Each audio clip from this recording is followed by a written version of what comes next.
ಉಸಿರುಗಟ್ಟುವ ಅನುಭವ. ಈ ಗುಹೆಯಲ್ಲಿ ಸ್ವಲ್ಪ ಹ್ಯಾಮಾರಿದ್ರೆ ದಾರಿ ತಪ್ಪೋದು ಖಂಡಿತ. ಗುಹೆಯಲ್ಲಿ ಕೆಳಗಿಳಿಯುತ್ತಿರುವ ಹಾಗೆ ಯಾರೋ ನಿಮ್ಮನ್ನು ಎಳೆದಂತೆ ಕರೆದಂತೆ ಅನುಭವವಾಗುತ್ತದೆ. ಈ ಗುಹೆಯಲ್ಲಿ ಹಿಂದೆ ರಾಜರು ಯುದ್ಧವನ್ನು ಸೋತಾಗ ಅಡಗಿಕೊಳ್ಳುತ್ತಿದ್ದಂತಹ ರಹಸ್ಯಮಯ ಸ್ಥಳಗಳಿವೆ. ಹಾಗಾದ್ರೆ ಆ ಗುಹೆಗಳು ಯಾವುವು, ಎಲ್ಲಿವೆ ಎನ್ನುವ ಸಂಪೂರ್ಣ ಮಾಹಿತಿಯನ್ನ ಈ ವಿಡಿಯೋದಲ್ಲಿ ನಿಮ್ಗೆ ಕೊಡಕ್ ಹೋಗ್ತಾ ಇದ್ದೀನಿ. ಒಂದ್ ವೇಳೆ ನೀವು ಈ ಚಾನೆಲ್ ಅನ್ನ ಇನ್ನೂ ಸಬ್ಸ್ಕ್ರೈಬ್ ಮಾಡದೇ ಇದ್ರೆ ದಯವಿಟ್ಟು ಈಗಲೇ ಸಬ್ಸ್ಕ್ರೈಬ್ ಮಾಡಿ, ಜೊತೆಗೆ ಬೆಲ್ ಐಕನ್ ಕೂಡ ಪ್ರೆಸ್ ಮಾಡಿ.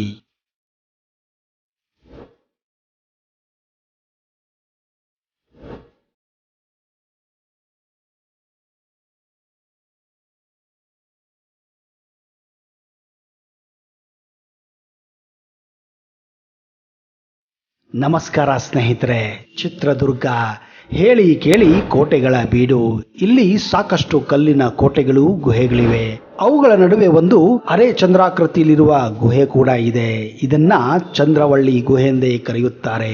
ಇದು ಚಿತ್ರದುರ್ಗದ ಒಂದು ನಿಗೂಢ ರಹಸ್ಯಮಯ ಗುಹೆಯಾಗಿದೆ.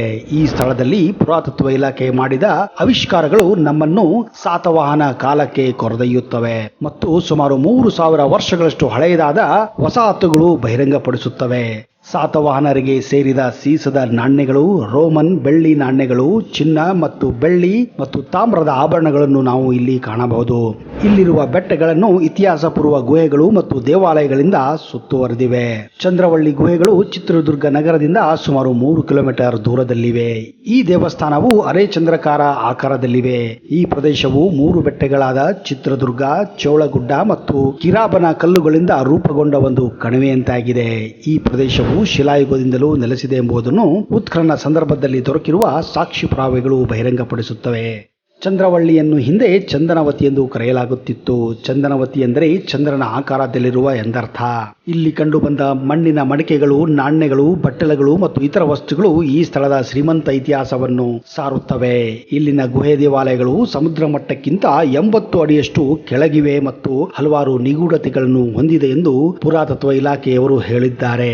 3 ರಿಂದ 4 ಅಣೆಕಟ್ಟುಗಳ ಅವಶೇಷಗಳು ಚಂದ್ರವಳ್ಳಿಯಲ್ಲಿ ನಿಮಗೆ ಕಂಡುಬರುತ್ತವೆ. ಈ ಪ್ರದೇಶದಲ್ಲಿ ಹಿಂದೆ ಸಾಕಷ್ಟು ಮಳೆಯಾಗುತ್ತಿತ್ತು ಎಂದು ಸೂಚಿಸುತ್ತದೆ ಮತ್ತು ಹಿಂದಿನ ಆಡಳಿತಗಾರರು ಅಣೆಕಟ್ಟುಗಳನ್ನು ನಿರ್ಮಿಸುವ ಮೂಲಕ ನೀರನ್ನು ಸಂಗ್ರಹಿಸುವ ಮತ್ತು ಕೃಷಿಯನ್ನು ಬೆಂಬಲಿಸುವ ಪ್ರಯತ್ನವನ್ನು ಕೂಡ ಮಾಡುತ್ತಿದ್ದರು ಎಂದು ನಂಬಲಾಗಿದೆ.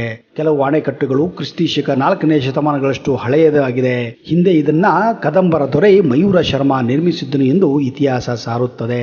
ಚಂದ್ರವಳ್ಳಿ ಕಣಿವೆಯ ಮಧ್ಯಭಾಗದಲ್ಲಿರುವ ಸಣ್ಣ ಬಂಡೆಗಳ ಬೆಟ್ಟದಲ್ಲಿ 13 ಅಡಿ ಉದ್ದದ ಹುಲಿಯನ್ನು ದೊಡ್ಡ ಬಂಡೆಗಳಲ್ಲಿ ಕೆತ್ತಲಾಗಿದೆ.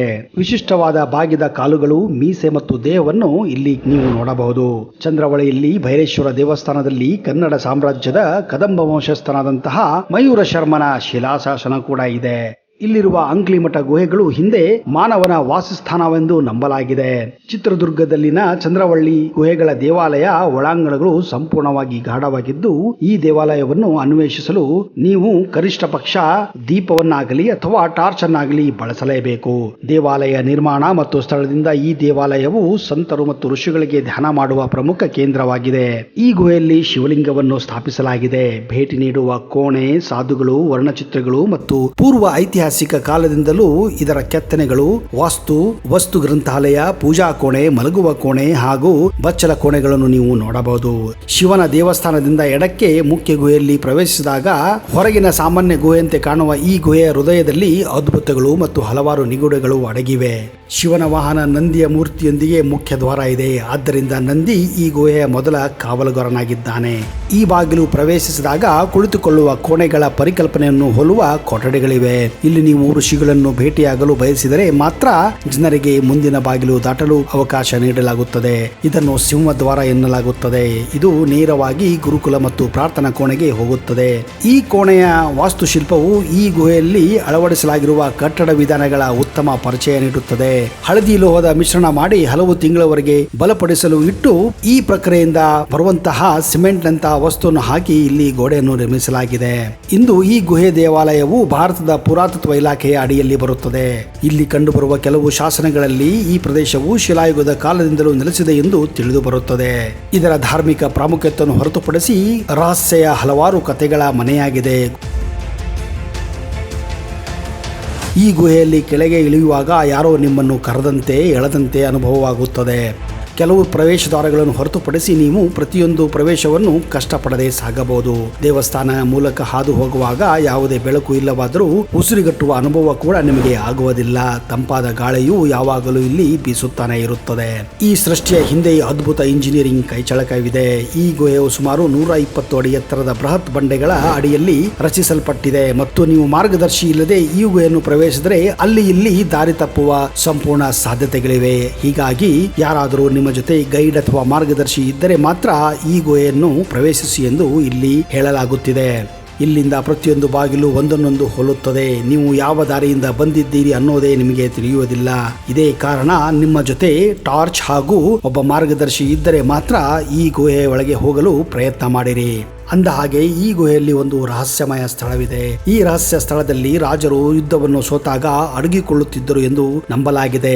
ಜೊತೆಗೆ ಯಾವುದಾದರೂ ರಹಸ್ಯಮಯ ಸಭೆಗಳು ನಡೆಸಬೇಕೆಂದು ನಿರ್ಧಾರ ಮಾಡಿದಾಗ ಈ ಸ್ಥಳಕ್ಕೆ ಮಂತ್ರಿಗಳು ಹಾಗೂ ರಾಜರು ಮಾತ್ರ ಬರುತ್ತಿದ್ದರು ಎಂದು ನಂಬಲಾಗಿದೆ. ಈಗ ಇಲ್ಲಿ ಸಾಕಷ್ಟು ಬಾವಲಿಗಳು ಮನೆ ಮಾಡಿಕೊಂಡಿವೆ. ಹೀಗಾಗಿ ನೀವು ಕತ್ತಲೆಯ ರಹಸ್ಯ ಸ್ಥಳಕ್ಕೆ ಹೋಗುವಾಗ ಸ್ವಲ್ಪ ಜಾಗರೂಕತೆಯಿಂದಲೇ ಹೋಗಬೇಕು. ಚಂದ್ರವಳ್ಳಿ ಗುಹೆಯ ದೇವಾಲಯ ಹೊರತುಪಡಿಸಿ ಚಿತ್ರದುರ್ಗದಲ್ಲಿ ಶೋಧಿಸಬಹುದಂತಹ ಇತರ ಸ್ಥಳಗಳಲ್ಲಿ ಹಿರಿಯೂರು, ಹೊಳಲ್ಕೆರೆ, ಸಿರಿಗೆರೆ ಮತ್ತು ಮೊಳಕಾಲ್ಮೂರು ಸೇರಿವೆ.